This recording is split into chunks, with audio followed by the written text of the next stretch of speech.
निवर्तमान प्रधानमन्त्री ओली एकाएक आक्रोश, पत्रकार सम्मेलनमै शीर्ष नेताप्रति व्यङ्ग्य प्रहार। पूर्व माओवादी नेताको पेशी निवेदकको कानुन व्यवसायीबाटै स्थगित। बझाङका 5 स्थानीय तह भाडाकै भवनबाट सेवा दिँदै। बाढी पहिरो प्रभावित क्षेत्रमा प्राविधिक टोली खटाउन गृहमन्त्रीको निर्देशन। वरिष्ठ नेता माधव कुमार नेपालको अलमलबाट मन्त्री परिषद विस्तार रोकियो। जसपाका 3 मन्त्रीको पद खोज्न लुम्बिनी प्रदेश सभामा निवेदक। न त मन्त्री विस्तार न त न्यूनतम साझा कार्यक्रम। माधव नेपाललाई नकुर्ने रणनीति। ओली छिटो विवाद छिनोफानो गर्ने तयारीमा। सदस्य छानबिन समितिले प्रतिवेदन बुझायो, बाँकी जिम्मा शीर्ष नेतालाई। अब सम्पूर्ण बैठक तथा भेटघाट पार्टी केन्द्रीय कार्यालयबाट सुरु गर्न ओलीको निर्णय। नेपालसम्मको अखिल युथ फोर्स भेट साउन 16 गतेबाट सुरु। पूर्व माओवादीका 4 नेताको मुद्दा हेर्ने नभ्याउने अदालतको निर्णय।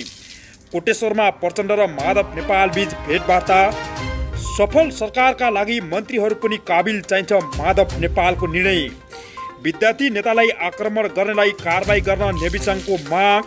सभामुख र सापकोटा गृहमन्त्री खाँड बीच भेटवार्ता। अब पुरा समाचार हेर्नुहोस्। तपाईँ अहिले हेर्दै हुनुहुन्छ खबर टिभी। 24 घण्टा ताजा खबरको लागि हाम्रो च्यानललाई सब्स्क्राइब गरी नजिक रहेको बेल आइकनमा दबाई हामीसँग जोडिनुहोला। दर्शकबिन नमस्कार। पछिल्लो समय राजनीतिमा भएको उतार चढाव, विशेष ताजा र महत्त्वपूर्ण अपडेट लिएर हजुरमाझ उपस्थित भएका छौँ। भिडियो अन्तिमसम्म हेरेर तपाईँको मनमा लागेको प्रतिक्रिया कमेन्ट बक्समा दिनुहोला। साथै हाम्रो मेहनतको लागि सानो लाइक र सेयर पनि गर्न नभुल्नुहोला। दर्शकबिन अब लागौँ पहिलो समाचारतर्फ। पूर्व माओवादी नेताको पेशी निवेदकको कानुन व्यवसायीबाट स्थगित भएको छ भने सांसद पदमा पुनर्बहालीको माग गर्दै पूर्व माओवादी केन्द्रका 4 नेताले सर्वोच्च अदालतमा दायर गरेको रिटमाथिको सुनवाई स्थगित भएको छ।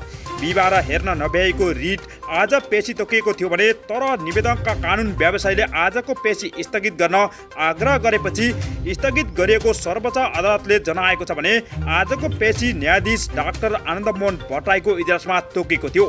माओवादी केन्द्रबाट सांसद बनेर नेताहरू टोकबहादुर रायमाझी, लेखराज भट्ट, प्रभु शाह, गौरीशङ्कर चौधरीले बुधबार सर्वोच्चमा रिट दायर गरेका थिए भने 4 नेताले सांसद पदमा पुनर्बहालीको माग समेत गरेका छन्। अब लागौँ अर्को समाचारतर्फ। बझाङका 5 स्थानीय तहहरू भाडाकै भवनबाट सेवा दिँदै आएका छन् भने स्थानीय तहको निर्वाचन भएको 4 वर्ष बितिसक्दा पनि अझै भवन बनाउन सकेका छैनन्।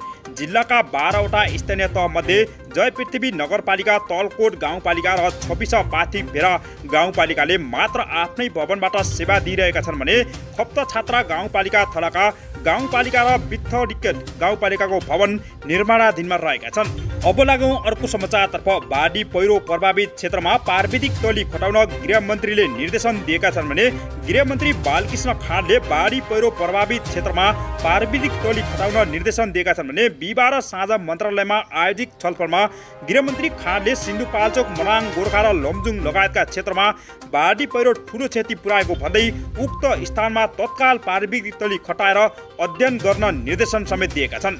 अब लागौँ अर्को समाचारतर्फ। सत्तारूढ 5 दलको गठबन्धनमा बनेको सरकारको 2 साता बितिसक्दा पनि समेत न त मन्त्री परिषद विस्तार गर्न सकेको छ न त न्यूनतम साझा कार्यक्रम तय गर्न सकेको छ। दर्शकबिन गठबन्धन सरकार सञ्चालनका लागि साझा कार्यक्रम बनाउन संवैधानिक नियुक्तिमा पठाउने नाम चयन गर्न काङ्ग्रेसका 3 माओवादी केन्द्र जसपामा 2 जना सदस्य रहेको कार्यदल गठन गरिएको छ भने तर सो कार्यदलको बैठक समेत बस्न सकेको छैन।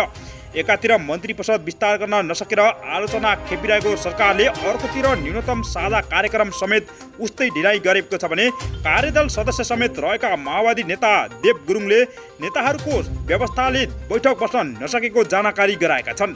अब लागौँ अर्को समाचारतर्फ। जसपाका 3 मन्त्रीको सांसद पद खोज्न लुम्बिनी प्रदेश सभामा निर्देशन जारी गरेका छन् भने लुम्बिनी प्रदेश सभा जनता समाजवादी पार्टी जसपाका 3 जना सांसदलाई प्रदेश सभाबाट सदस्य पदबाट मुक्त गर्न निवेदन दर्ता गरेका छन्।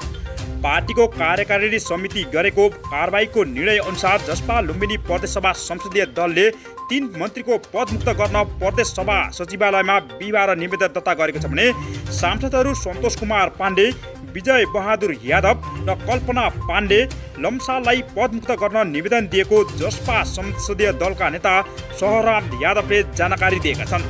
अब लागौँ अर्को समाचारतर्फ।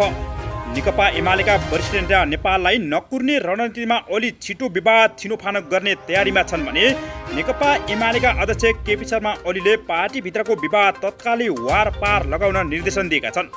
विवादको कारणले पार्टीको गतिविधि अगाडि बढ्न नसकेको भन्दै आफू निकटका नेताहरूलाई तत्कालै विवाद वारपार लगाउन निर्देशन दिएका हुन्। पार्टीमा सधैँ एउटा कुरालाई लिएर अल्मलिएर बस्न नहुने भन्दै विवादलाई तत्कालै छिनोफानो गर्ने निर्देशन दिएको एमाले पार्टी कार्यालय केन्द्रीय कार्यालय सचिव शेरबहादुर देउवाले जानकारी गराएका छन्। अब लागौँ अर्को समाचारतर्फ।